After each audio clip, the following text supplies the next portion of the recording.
প্রিয় দর্শক, আসসালামু আলাইকুম। আমন্ত্রণ সংবাদপত্র সংবাদ মাধ্যমগুলোর শীর্ষ সংবাদ নিয়ে বিশ্লেষণধর্মী অনুষ্ঠান ফ্রন্ট পেজে।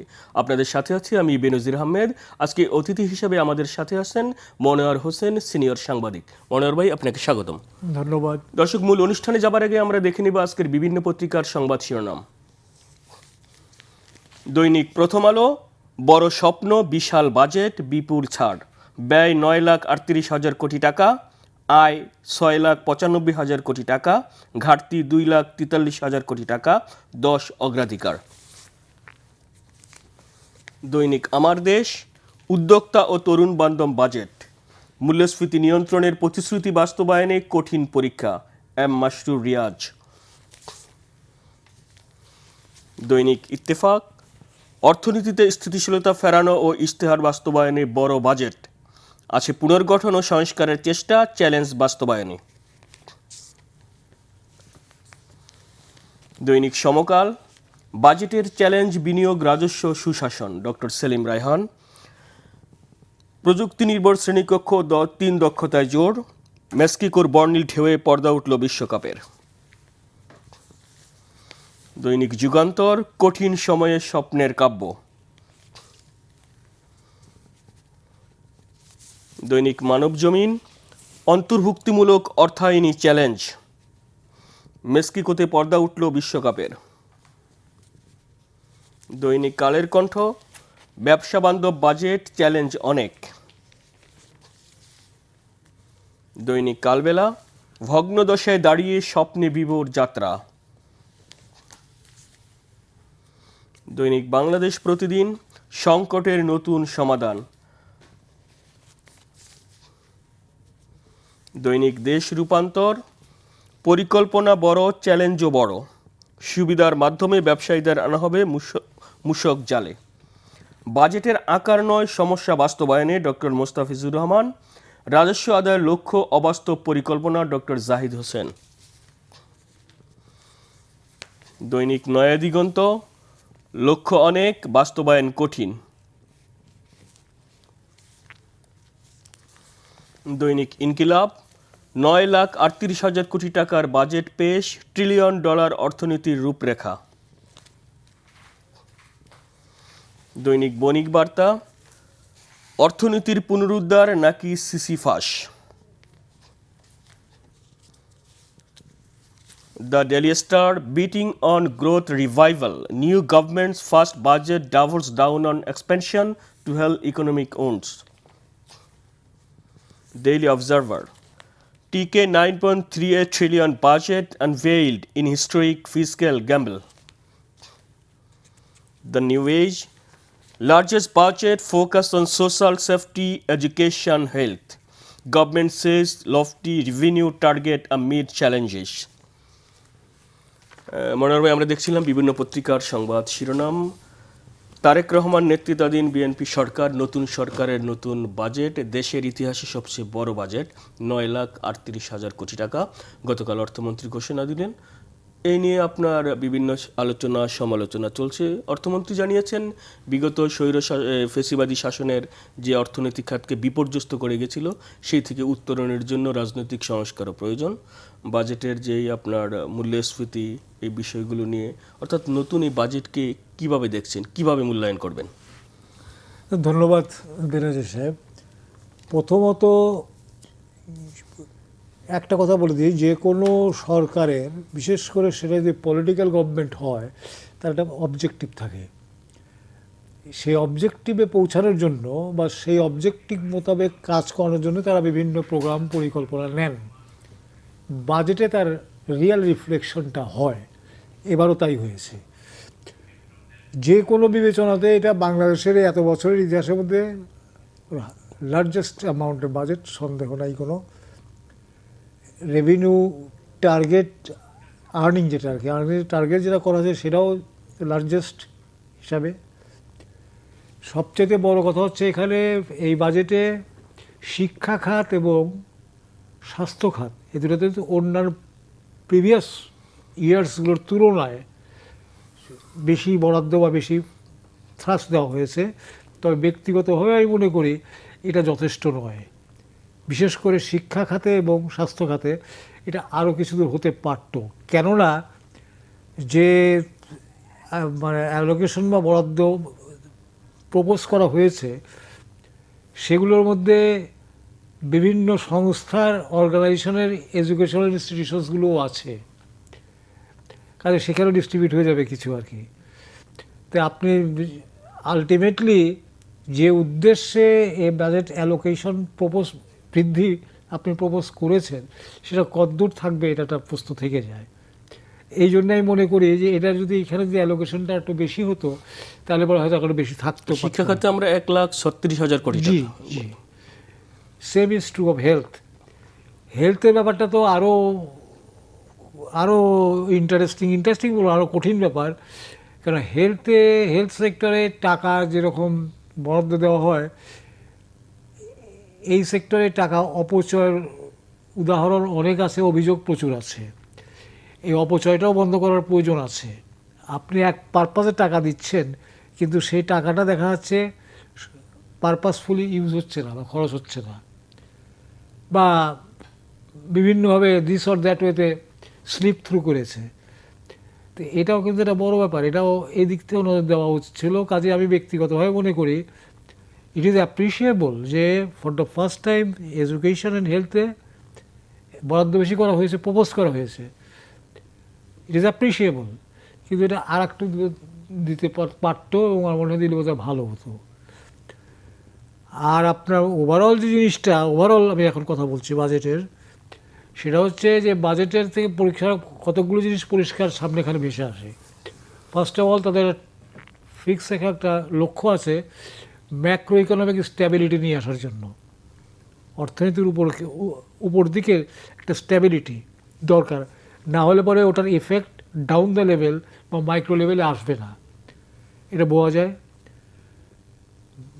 বহু সংখ্যক লোককে, মানে অন্যান্য যে কোনো সময়ের তুলনায় আরও বেশি সংখ্যক লোককে বাজেট অ্যাক্টিভিটিসের আওতায় নিয়ে আসা, অর্থাৎ পেরিমিটার বৃদ্ধি করার জন্য, বা আমরা যেটাকে বলবো মোর ইনক্লুসিভ করা হয়েছে, এটাকে আরও ইনক্লুসিভ জিনিসটাকে নিয়ে আসা হয়েছে।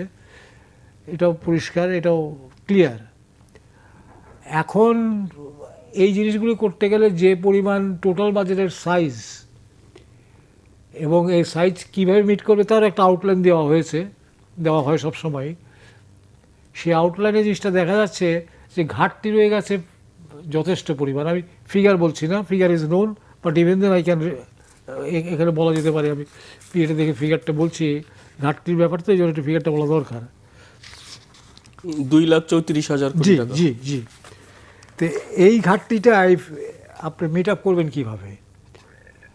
আপনাকে রেভিনিউ আর্নিং বাড়াতে হবে। এখন রেভিনিউ আর্নিং বাড়ানোটা খুব ক্রিটিক্যাল ব্যাপার। নিউ ট্যাক্সেশন, আমাদের এখানে সহজ পন্থা কি, যে রেভিনিউ বাড়াইতে হবে, ট্যাক্স বসিয়ে দিতে হবে বা ট্যাক্স বাড়াই দাও। এটা করার সাথে সাথে ডাউন দ্য লেভেল লোকেরা সাফার করা শুরু করে। 2 টাকার জিনিস 2.5 টাকা হয়ে যায়, 3 টাকা হয়ে যায়, সে আমি কথা বলার জন্য বলছি আর কি। তো আলটিমেটলি কিন্তু ওই কমন পিপুল কিন্তু সাফার করে। এ পর্যন্ত হাই ট্যাক্সেশনের কারণে বা ট্যাক্স বৃদ্ধি করার কারণে হায়ার লেভেলের লোকেরা বা হায়ার লেভেলে যারা আছেন, ব্যবসা বাণিজ্য যাই করেন, তারা কতখানি সাফার করেছে সেটা কিন্তু খুব একটা আসে না পয়েন্টে।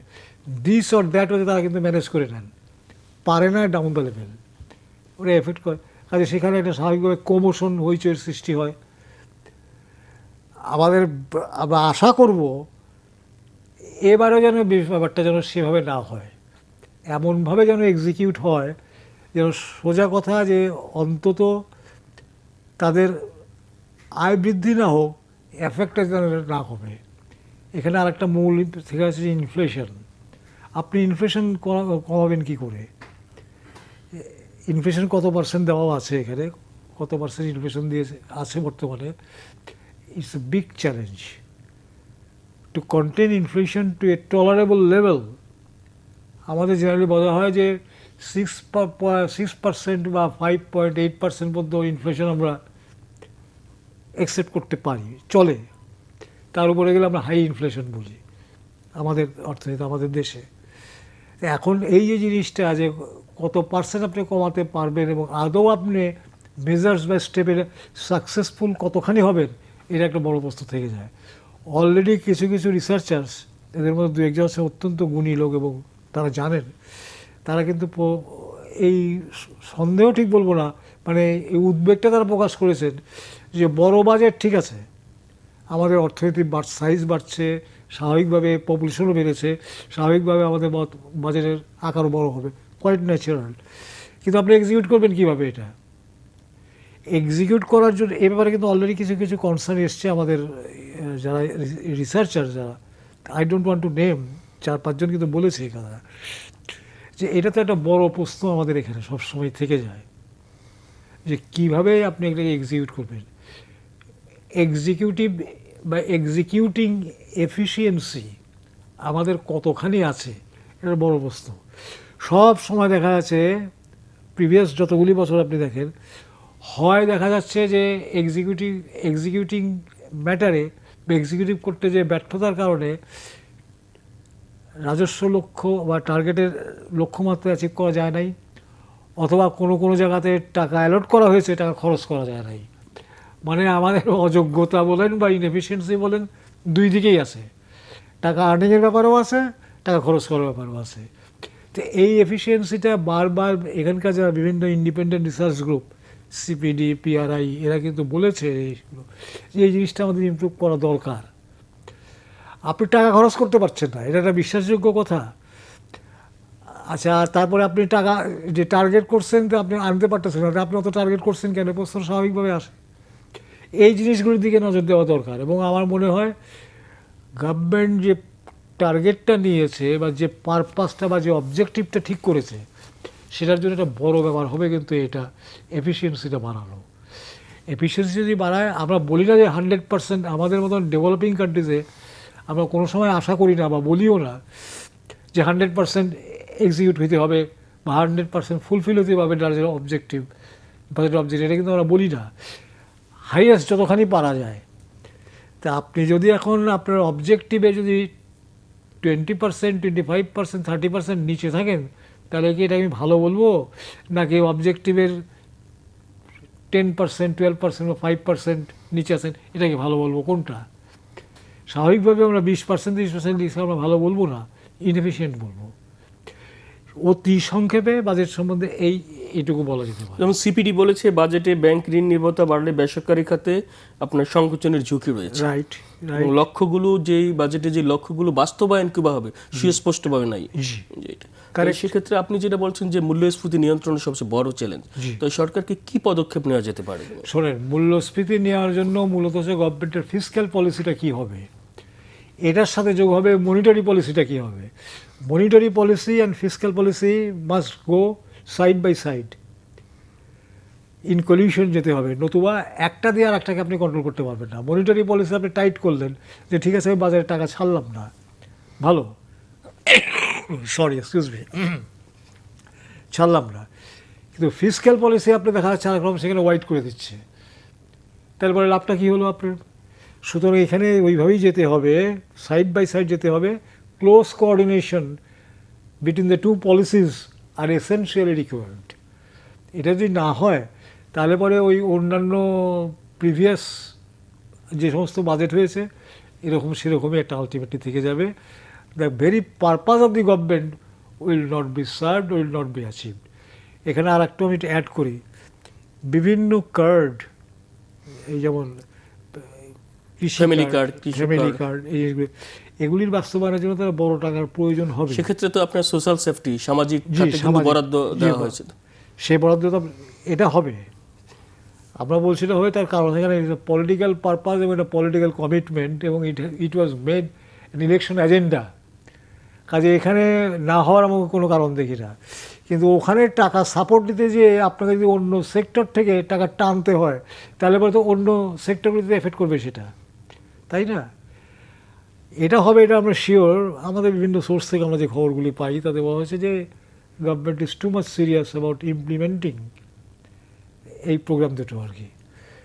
তো ঠিক আছে, আপনি সেটা করলেন। এখন দেখা যাচ্ছে যে ঠিক আছে, আমার হাতে এই মুহূর্তে, কেন আমার তো এডিবিকেও চালাতে হবে, অ্যানুয়াল ডেভেলপমেন্ট প্রোগ্রামকেও তো আমাকে রাখতে হবে। একই সাথে এই জিনিসগুলি যে খাতেই আপনি দেন, যে মিনিস্ট্রি আন্ডারই দেন, সেটা বড় কথা না, বড় কথা তো আপনার টাকা তো লাগবে। তো এই টাকা আপনি করতে যে দেখছেন যে আমার শর্টফল রয়ে যাচ্ছে এখানে, তা আপনাকে কোনো খাত থেকে টাকাটা নিয়ে আসতে হবে। আপনি এখন কোন খাত থেকে টাকাটা আনবেন? যেখানে থেকে টাকাটা আনবেন সেখানে দেখা যাচ্ছে সেখানে আবার শর্টফল হয়ে যাচ্ছে। এটা মানে একটা খুব ক্রিটিক্যাল ব্যাপার আর কি। এদিক গেলেও মুশকিল, ওদিক গেলেও মুশকিল। তো এই জিনিসগুলি অত্যন্ত মেটিকুলাসলি এবং ভেরি ক্যালকুলেটিভ ওয়েতে জিনিসটা করার প্রয়োজন আছে। সরকারের বা বর্তমান গভর্নমেন্টের যে ব্যুরোক্রেটিক কী বলবো এফিসিয়েন্সি, এটা সম্বন্ধে আমাদের বহু লোকেরই সন্দেহ আছে। অপ্রিয় হলেও সত্য কথা। 10 বছর, 15 বছর বা 20 বছর আগে আমরা যেটা দেখে এসেছি যে এফিসিয়েন্সি ছিল এবং দ্য ব্যুরোক্র্যাটস, এবং তারা ইফেক্টিভলি গভর্নমেন্টকে সাপোর্ট দিয়েছিল গভর্নমেন্টের প্রোগ্রাম অনুযায়ী, সেরকম ব্যুরোক্রেসি এখন দেশে আছে কি না আমাদের সন্দেহ আছে। ব্যুরোক্রেসি এখানে বড় ভূমিকা হবে, এই প্রোগ্রামগুলি ইমপ্লিমেন্ট করা বড় ভূমিকা রাখতে হবে এখানে। আবার এখানে একটা ব্যাপার আছে, বেতন স্কেল, বেতনের সরকারি চাকরিজীবীদের যে নবম পে স্কেল বলছে জুলাই থেকে 3 ধাপে কার্যকর হবে। জি হলো। এই পে স্কেল যদি অ্যাডিশনাল ফান্ড লাগবে, তো ফান্ডের ব্যাপারটা আমি বললাম, এই যে একখান থেকে যে আনতে যান সেখানে থেকে শর্টফল হয়, তাহলে পরে সেখানে অনেক প্রোগ্রামই হ্যাম্পার্ড হয়ে যাবে। এই পে স্কেলের বেনিফিশিয়ারি মূলত কারা হবে? সরকারি কর্মচারীরাই হবে, সরকারি আমলারাই হবে, তাই তো? তাদের নিজের স্বার্থে হয়তো তারা এইটুকু তারা দিস অর দ্যাট ওয়েতে অ্যারেঞ্জ করে নিতে পারবে। But what about the rest? দেশের লোকের কী হবে? বা overall objective of the budget which had been announced yesterday, সেটা কী হবে? পে স্কেল বাস্তবায়ন হলে তো নিম্নবিত্ত মধ্যবিত্ত যারা বাজারে বড় ধরনের প্রভাব পড়বে, সেক্ষেত্রে কি করবে? এখন এখানেও ওটা তো সেই প্রস্তুত আসতে একটু পরে। পে স্কেল বাস্তবায়ন আর কি, টাকা বেতন বৃদ্ধি হওয়া, বেতন বৃদ্ধি হওয়া মানে কিছু টাকা এক্সট্রা টাকা বাজারে আসা। এক্সট্রা টাকা বাজারে আসার অর্থটা কি? ডাউন লেভেলে বা অন্য লেভেলে আপনার অন্যান্য জিনিস বর্তমানে যে দাম আছে অটোমেটিক্যালি উঠে যাবে। কেন গভর্নমেন্ট তো টাকা ছাপিয়ে এটা করতে পারবে না। টাকা ছাপিয়ে যদি করে দ্যাট উইল বি হার্ড মানি। এটার তো এফেক্ট আরও ডেঞ্জারাস হবে। আপনি 10 টাকার নোট যদি 10 টাকা যদি নতুন ছাড়েন বাজারে, তার ইফেক্ট কি 10 টাকা থাকে নাকি? তার ইফেক্ট 12 টাকা, 14 টাকা, 15 টাকা হয়ে যায়। এগুলি না চাইলে গভর্নমেন্টের যারা ইকোনমিস্ট আছেন, প্ল্যানার্স আছেন, যারা জিনিসগুলো চিন্তা ভাবনা তারা জানেন। বেসরকারি যারা আছেন রিসার্চ গ্রুপ, তারাও এটা জানেন। এই জন্য কেউ এইদিকে সাপোর্ট করে না বা এদিকে খুব একটা ভালো চোখে দেখে না। টাকা ছাপিয়ে করা মানে নিজের মিট করা, প্রয়োজন মিট করা, এটা কেউ সমর্থন করে না। কারণটা এটা, এবং আমরাও তাই সমর্থন করি। টাকা ছাপিয়ে যতখানি টাকা ছাপিয়ে না পারা যায় ততখানি চেষ্টা করা। বাজেট নিয়ে আমরা দেখেছি যে গতানুগতিক বিভিন্ন রাজনৈতিক দল তাদের প্রতিক্রিয়া দেয়। আপনি যেন গতকাল যেমন জাতি চরমভাবে হতাশ হয়েছে, বিশাল ঘাটতি ও গতানুগতিক বাজেট এবং জুলাই আকাঙ্ক্ষার প্রতিফলন ঘটেনি বলেছে জামায়াত। অপরদিকে এনসিপির যে আহ্বায়ক নাহিদ ইসলাম, বিরোধী দলীয় যে হুইপ, সেও বলেছে যে বাস্তব বিবর্জিত এই বাজেট, সরকার কোনো সুনির্দিষ্ট নাই, বাস্তবায়নের লক্ষ্য নাই, বাস্তবায়ন করা যাবে না এবং চ্যালেঞ্জ হবে। এইসব এটা কীভাবে দেখবেন? Thank you. আমি মানে দ্বিতীয় থেকে শুরু করি। It is a challenge, no doubt, correct. বাস্তবায়ন করা যাবে না আমি কথাটা এভাবে বলি না, আমি বলছি very very difficult, very tough. 100% বাস্তবায়ন হবে এটা আমরা আশাও করি না। আমি নিজে আমার বক্তব্য কিন্তু বলেছি, if it goes near to the target that's enough.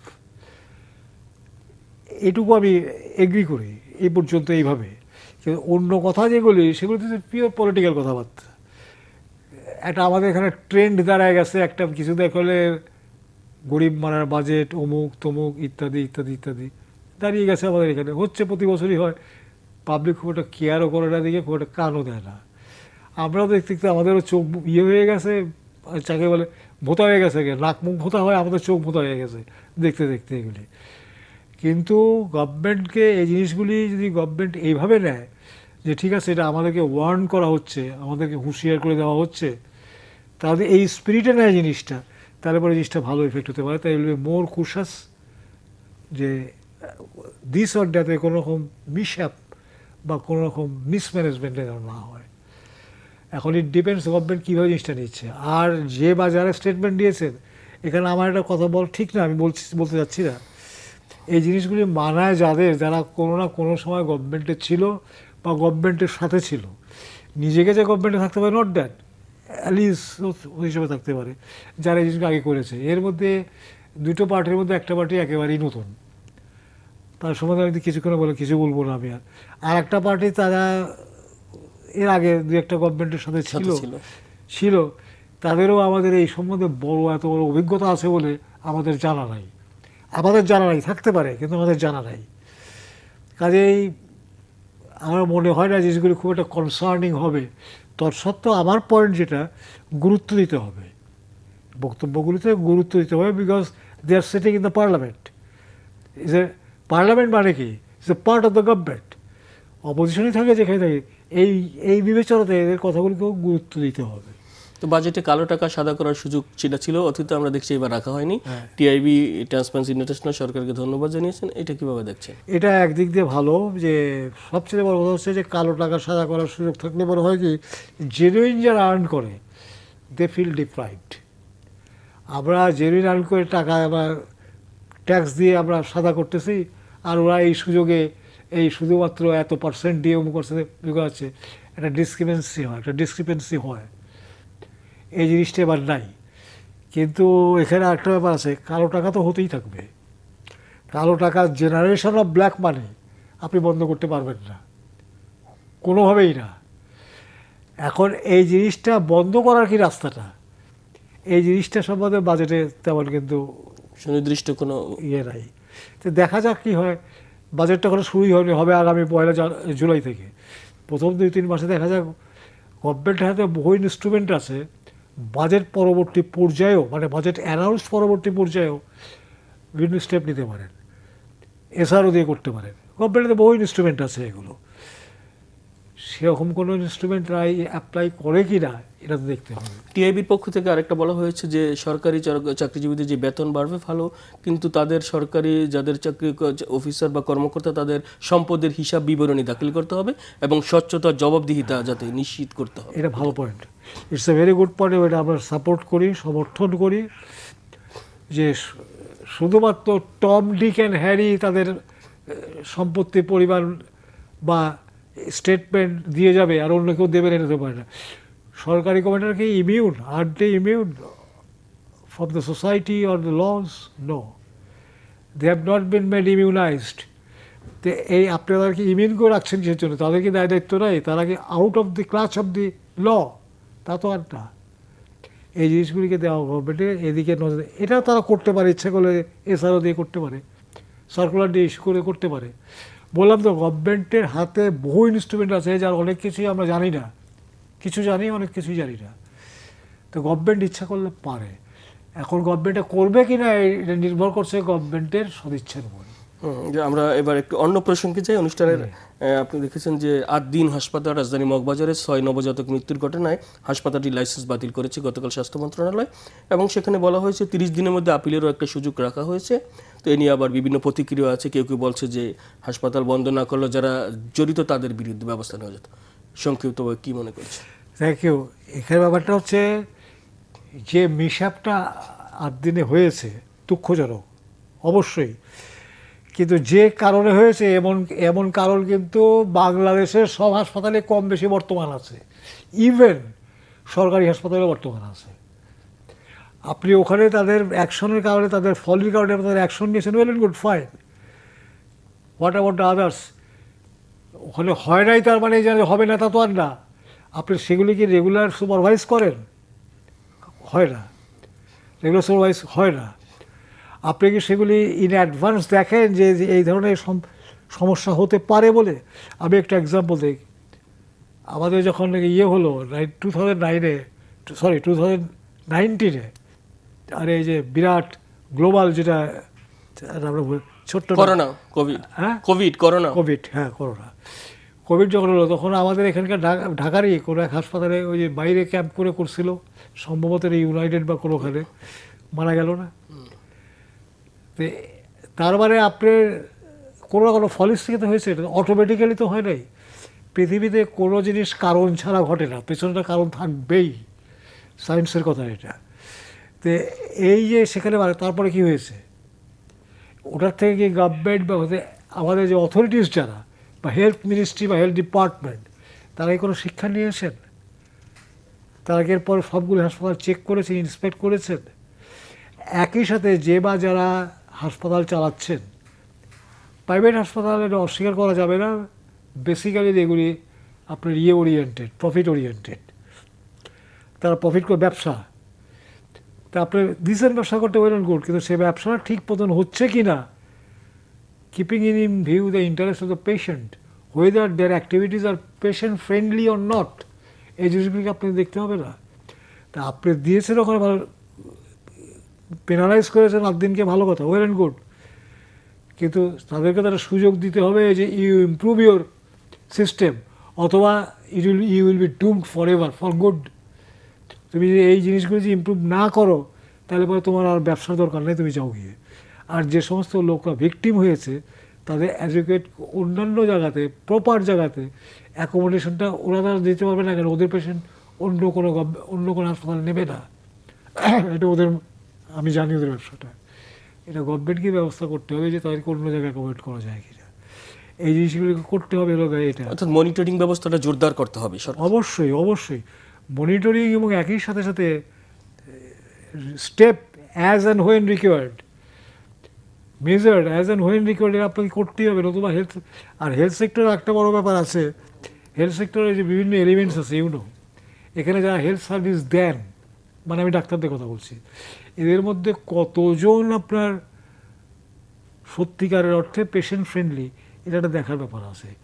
এর প্রসঙ্গে আমি একটু অপ্রাসঙ্গিক, ঠিক বলবো না, প্রাসঙ্গিকই, আমাদের এখান থেকে প্রতি বছর প্রচুর পরিমাণ রোগী ট্রিটমেন্টের জন্য বাইরে যায়। কিছু কিছু যায়, যেমন ধরেন ব্যাংকক, সিঙ্গাপুর, এইসব জায়গাতে যায়, যেই রোগীগুলোর ট্রিটমেন্ট আমাদের এখানে নাই। বুঝলাম একটা কারণ আছে, যে এই ট্রিটমেন্টটা এখানে হবে না, সেই সিস্টেম নাই বা অ্যারেঞ্জমেন্ট নাই, আমি বাইরে যাই, ওই জায়গায় উন্নত আমাদের কাছে মধ্যে। কিন্তু কিছু কিছু যেগুলি রোগ এখানে আছে, চোখের জন্য, আই হসপিটালের জন্য, আপনি যদি আপনার নেইবারিং ইন্ডিয়াতে যান, গ্যাস্ট্রিকের জন্য আপনি যদি যান, আপনি কেউ যাচ্ছেন, সেই সিস্টেম কি আমাদের এখানে নাই? যাচ্ছেন না এই কারণে যে আপনি পেশেন্ট ফ্রেন্ডলি ট্রিটমেন্টটা পাচ্ছেন না। ওকে মনোহর ভাই, আমরা অনুষ্ঠানের একেবারেই শেষ প্রান্তে, আপনাকে ধন্যবাদ। প্রিয় দর্শক, ফ্রন্ট পেজ আজ এ পর্যন্তই। আগামীকাল দেখা হবে ঠিক একই সময়ে। ভালো থাকুন, সুস্থ থাকুন, শুভ সকাল।